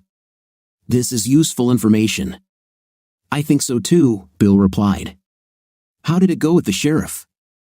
He got it, Ryan said. What? Are you still free? Bill was surprised. Yes, Ryan replied. Moreover, he wants me to become sheriff when he retires. Damn it, Bill said. That's luck. You would know, Ryan said. Okay, we're about to board the flight. I'll call you later. By the way, Smith wrote to tell me that I should watch the evening news. Maybe you'll catch them on the road. Yes, of course. I'll definitely look, Bill replied. Today, this is all they talk about. Knight Petroleum has lost a lot in the market. These idiots deserve it. Talk later, okay, boss? See you later, Bill replied, ending the call. Finally, they settled into their seats on the plane and fell fast asleep. After landing, they got off the plane, picked up their luggage, and headed to the car rental, where Ryan rented a nondescript sedan. When they arrived at Bob and Sarah's house, Ryan and Bob put everything in its place. Luckily, most of the mess left behind by the kidnapping had already been cleaned up, but the house still smelled of antiseptic and bleach. Sarah opened the windows to ventilate the house. Bob pulled out a couple of beers and handed one to Ryan. They sat in the living room and turned on the news. They listened as the announcer read some local news, but their attention was soon drawn to what was called a breaking news story. Just in on Eyewitness News, the announcer said. Federal authorities have released the names of those killed in a raid on a New Mexico retreat owned by Knight Petroleum. The victims included 6 of the company's 7 board members, including Elmer Jenkins, the board's chairman.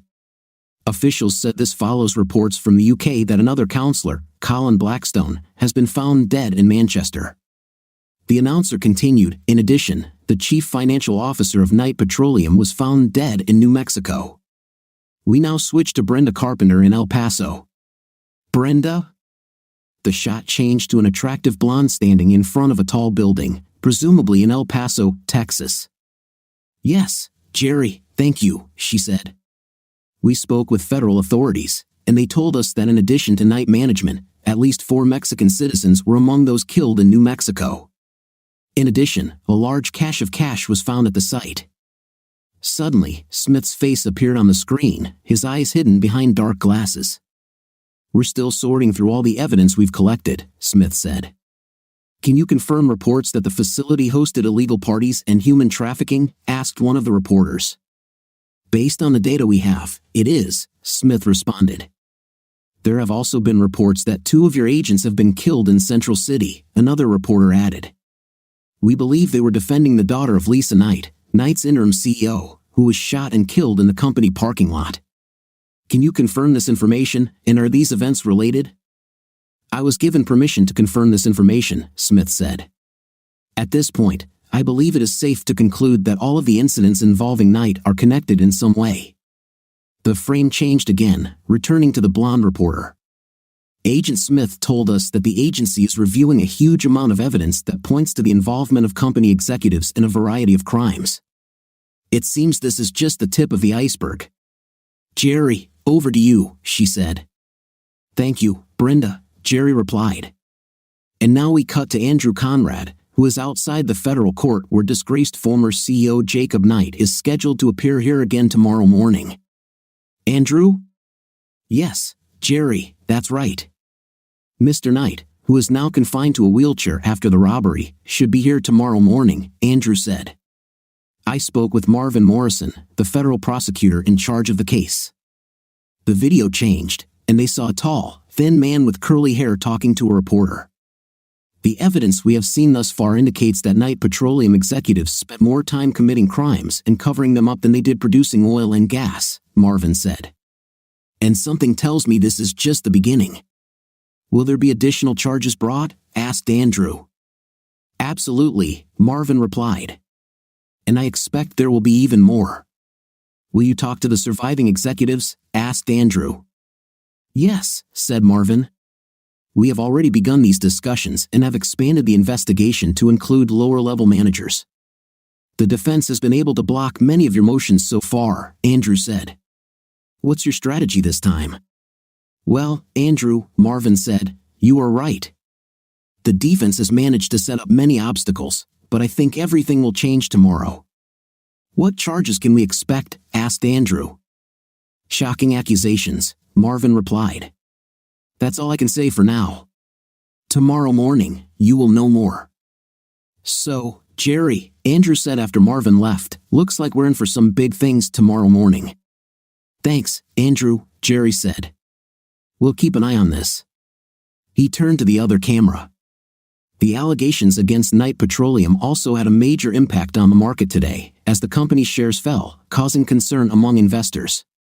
We now turn our attention to our Eyewitness News financial analyst, Tyler Morgan. "Tyler, what are your predictions?" "Well, Jerry," Tyler said as he appeared on camera, "I think Knight Petroleum may be on its last legs. If something is not done soon, the company could go bankrupt, and this could have global consequences." "Are there any rumors about possible steps to save the company?" Jerry asked. "I've heard rumors, but I can't confirm anything yet," Tyler responded. "I know that if something happens, you'll be the first to report it, Tyler." "Thank you," Jerry said. He turned back to the camera. Now, the next story is the joyride of man's best friend. Stay tuned to Eyewitness News. Bob turned off the TV when the channel went to a commercial break. "You're an analyst," Bob said to Ryan. "What do you think?" "I think Knight Petroleum is in serious trouble," Bob said. "I'll be surprised if they're still in business in a month." Ryan nodded in agreement. "Looks like you're right," he said. He took out his phone and called Smith, who answered on the first ring. "Yes, Smith is listening," he said. "I just saw the news," Ryan said. "Is all this true?" "You wouldn't believe what we found in this camp," said Smith. "It seems to me that if we had not acted, someone else would have definitely done it." "What exactly did you find?" Ryan asked. "Incredible stuff," Smith said. "More banned items than you can imagine, Knight DVDs, evidence of human trafficking, and that's just the beginning. I also think I understand why the agency turned a blind eye to Gillespie's murder." "Damn," Ryan said. Did they really have a mole inside the agency? Yes, Smith replied. Someone quite high in the hierarchy. He has already been interrogated. Is there evidence linking Lisa to all of this? Ryan asked. Not yet, Smith replied. They may have been able to hide it from her, but I don't understand how she could not have noticed that something was going on.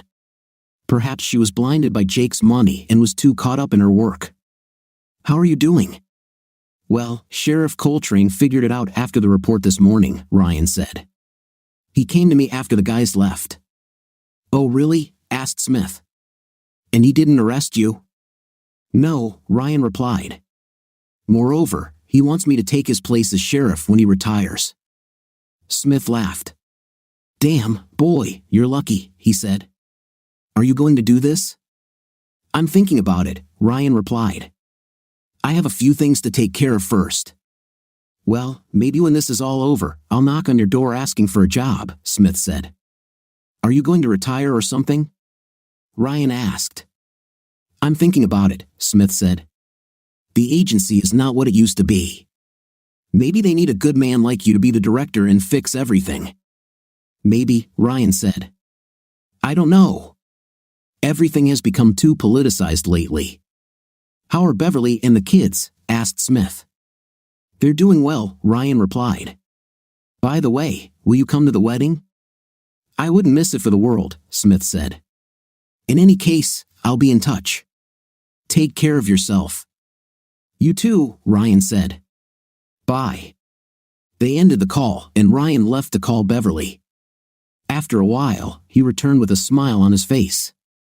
Sarah noticed this and sat next to him on the couch while he played with little Ryan.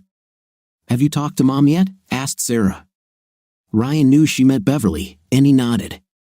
Yes, he replied, tickling young Ryan on his lap. How did you know? Well, you left to make a call and then came back with such a satisfied smile on your face, she said. It's good to see that you've fallen in love again. I remember you were like that with Lisa. Ryan looked at her and saw tears forming in her eyes. He stopped tickling his grandson to hug his daughter. Forgive me, Dad, she cried.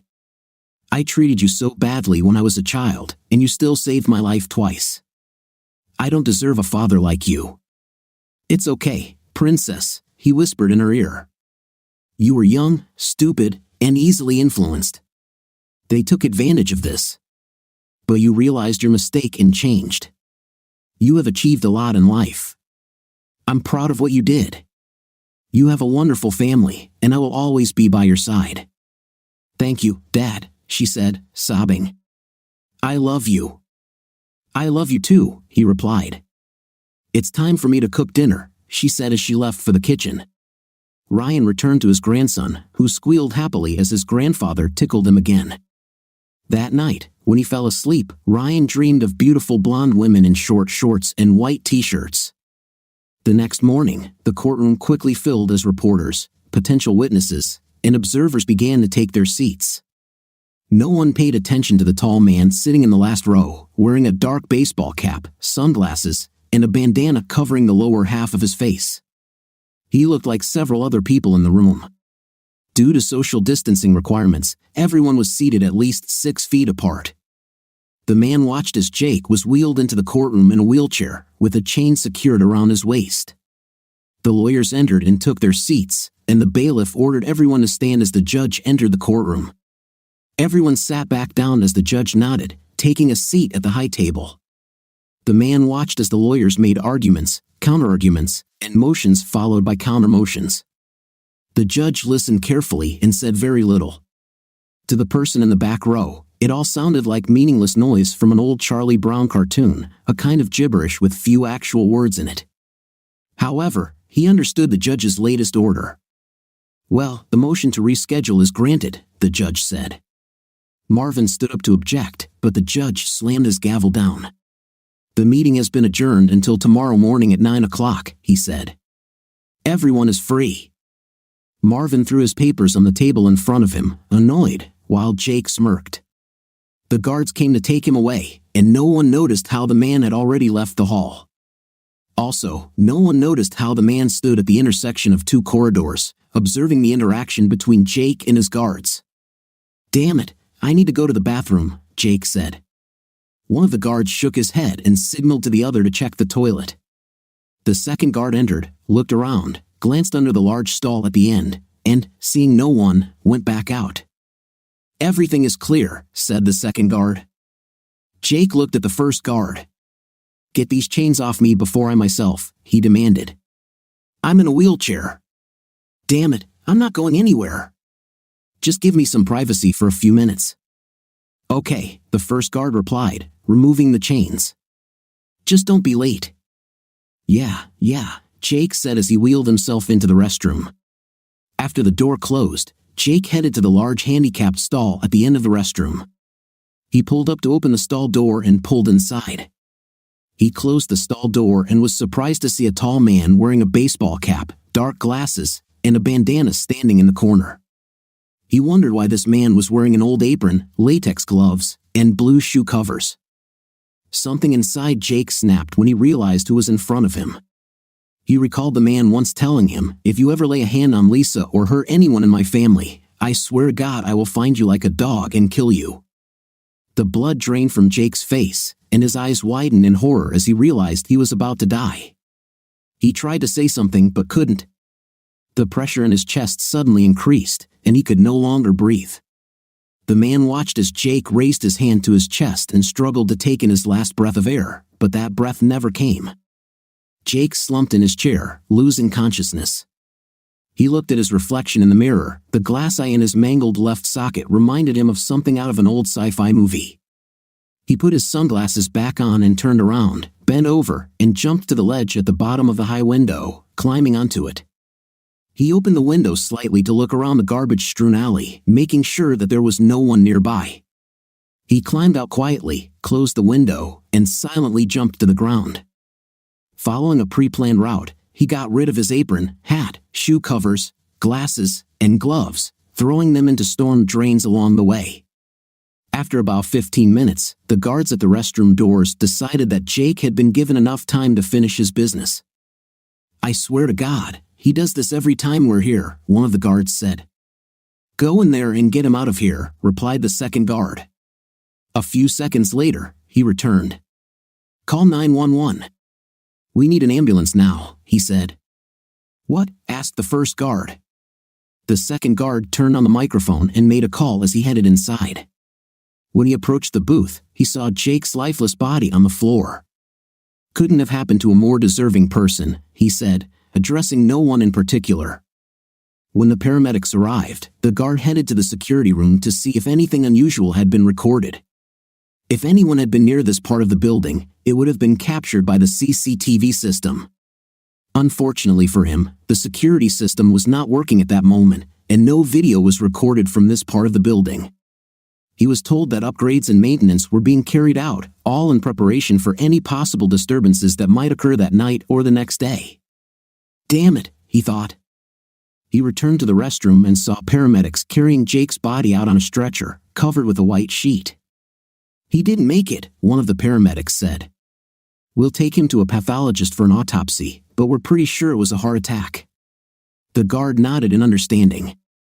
Ryan got into his rental sedan, noticing that he still had a few minutes left on the parking meter. He put the eye patch back on, donned his old hat, and lit a cigarette, taking a deep breath and silently thanking God that he didn't have to kill Jake. When he finished, he realized he had a few more things to do before heading back to Bob and Sarah's house. Half an hour later, he pulled up to the parking lot of the rehabilitation center where Lisa was. He knew from Sarah that she would be there for a while undergoing therapy. He also knew that Lisa would have serious speech problems and her ability to use her arms and legs would be limited. However, he also knew that she would understand everything he said. He took the DVD lying on the seat and got out of the car. He walked inside and was directed to her room. Lisa perked up when she saw him and opened her mouth to say something, but he shook his head. "Don't say anything, Lisa," he said. "Just listen." She looked depressed and nodded slightly. He rolled a chair to her bed and looked at her. She was once so beautiful and full of life, all that had now disappeared. You almost tricked me," he said, causing her to look at him in surprise. "I almost believed what you told me. I have to admit, the food was a great gimmick, it almost worked. And the phone was nice too. Did you know that Elmer cloned it and filled it with spyware?" She shook her head. "The problem is, Lisa, I don't believe you," he continued. "I can never trust a word you say again. That's what cheating and lying do." He paused to give her time to process what she had heard before continuing. "When I heard that you were wounded, I immediately came. What I learned after that just killed me." He continued, "Then I learned that your own board of directors, along with Jake, hired a hitman to take you out." Her eyes widened. "I take it you didn't know they were trying to eliminate you, right?" Well, Elmer made a huge mistake. He threatened Sarah, Bob, and little Ryan. He also told me about your adventures. Not only did you cheat on me with Jake, but you cheated on the whole damn board of directors. And this started long before you said you were in a relationship with Jake. He threw the DVD onto her bedspread. "This is in case you get bored," Ryan added. "According to Elmer, this disc contains the highlights of your career as the corporate for Knight Petroleum." "Yes, I saw everything," he said, "and so did Bob and Sarah." He paused to let her process this before continuing. "She's not very happy with you right now, especially since you plan to involve her in your wicked lifestyle." Lisa lowered her head, and tears rolled down her cheeks.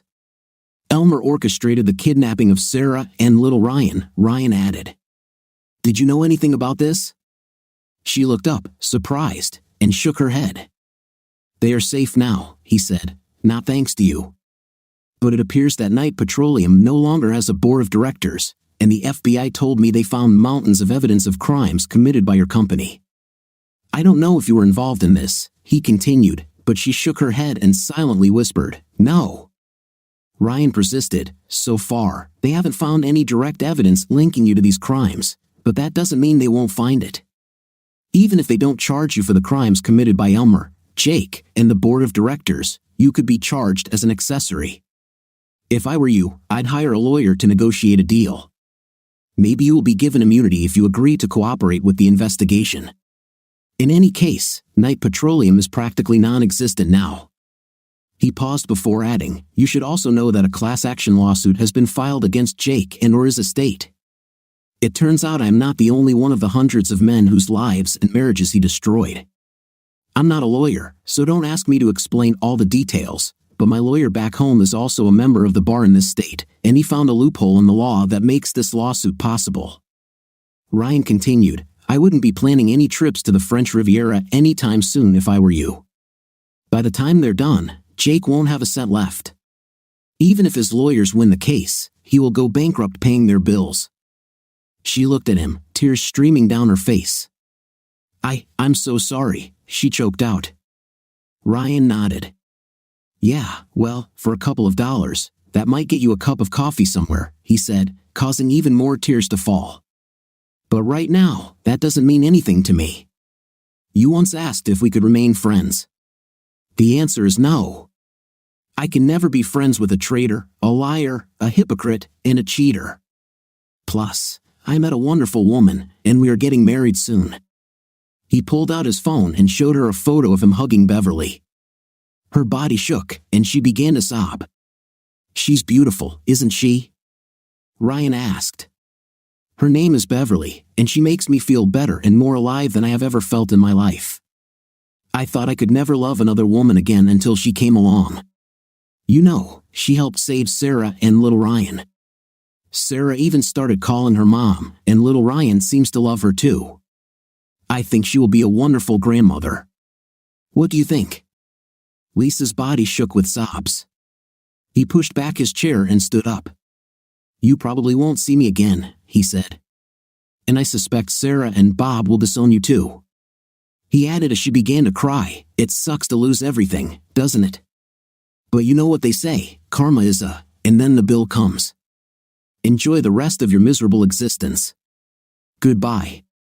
He put his hat back on and left the room. He heard her sounds as he walked down the hallway and saw the nurses rush to her room. He didn't care and continued walking to his rental car. What do you think of our third installment of the story? Nobody expected this part to come out, right? But I think it's obvious, because the story isn't over yet, but I still continue to support Ryan and I think his actions are right. I think it's not over yet. What is your impression? Write it in the comments. See you in the comments.